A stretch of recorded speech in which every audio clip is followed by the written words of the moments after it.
Assalamualaikum warahmatullahi wabarakatuh. Kam jirtan kabajamtoota fi jaallatamtoonni hordoftoonni Oromoo Tech Tutorial. Alhamdulillah naga koota nagayni fi ganjaallahan kabajaadhaa bakteerta malas nagahu. Egaa daawwattoota kiyyaa viidiyoo irraa kana keessatti waan isin barsiisu akka tasaa tahee paaspoortii Facebook keessanii yoo dagattan akkasuma yoo paaspoortii Facebook keessanii hin bi'anne haala salphumatti paaspoortii Facebook keessanii san argachuu dandeessan isin barsiisu. Okay, paaspoortii Facebook keessanii argachuudhaaf Facebook keessanii galtanii achi booda sarara sana irratti kilikni gootu. Achi booda gadanii buutu setting inni private kan kilikni gootu setting iska jaman kilikni gootu ammallee passport inni security ka jaman kilikni gootu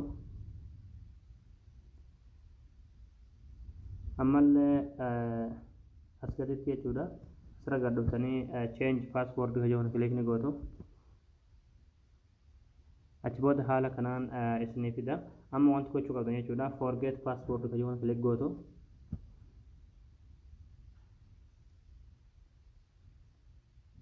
achi booda usaan eeggattu egaa achi booda haala kanaan filannoo isinii fida jechuudha yookiin haala kanaan imeelii Facebook isiniitiin banattan isinii fida yookiin ammoo lakkoofsaa fi imeelii isinii fida jechuudha isinii galee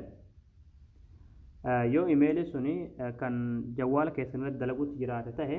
imeelii filattaniiti koontinii kiloo gootan jechuudha yoo imeelii sun immoo hin dalanne lakkoofsa irratti gadi buttanii lakkoofsa irratti gadi boottanii achi booda koontinii kiloo gootu achi booda koodii haarawaa imeelii keessan irratti yookiin lakkoofsa bilbilaa keessan irratti isiniif erga jechuudha isinii gala amma anamma akka imeelii irratti na erguun godha jechuudha imeelii irra dhageetan koodii haarawaa san baafadha jechuudha okay imeelii keessan bira ni deemtu gmailii kana irratti kilikni gootu achi booda haala kanaan matarraa gadi ni buuttu achi booda haala kanaan kunoo akkuma asirratti argaa jirtan kunoo koodii nuuf kennaa jira jechuudha isinii galee koodichi kunoo 9153 145 ka jiru jechuudha kana kooppii godhadha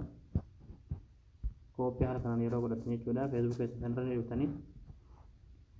achi booda asirratti guutu jechuudha isinii galee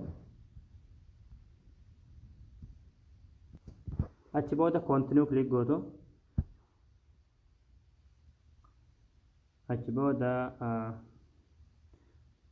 booda haala kanaan kunoo enter new passport ka jedhu dhufee jechuudha isinii galee paaspoortii haarawaa kan biyyattan jechuudha kan sammuu keessan keessa isin hin banne jechuudha itti guutuu qabdan jechuudha amma isinii galee haarawaa jechuudha akka haarawaatti itti uummachuu qabdu dandeessu jechuudha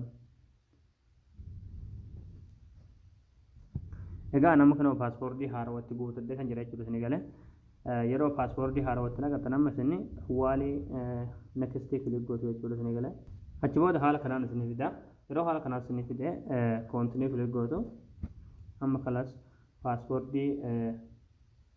haarawaa amma itti guutan kana jechuudha kan paaspoortiin keessan jechuudha isinii galee kanaaf Facebook keessan fayyadamuu dandeessu jechuudha egaa kana haala kanaan amma Facebookiin keenya nu banamee jira jechuudha salphumatti paaspoortii haarawatti uummanne paaspoortii keenya argannee jirra jechuudha isinii galee haala kanaan paaspoortii Facebook keessanii yoo dagattan yookiin ammoo akkasuma yoo hin bi'anne haala kanaan paaspoortii haarawatti uummattanii kan biyyattan itti godhattanii Facebook keessa fayyadamuu dandeessanii jechuudha egaa daawwattootaan kiyyaa isinii galee jeetan abdii qabaa barnoonni keenya kanarraa asirratti raawwata barumsa birootti nagaa walitti deebinutti viidiyoo keenya laayik sheer gochuudhaan nama baay'ee biraan ga'aadha waan hordoftaniif galatooma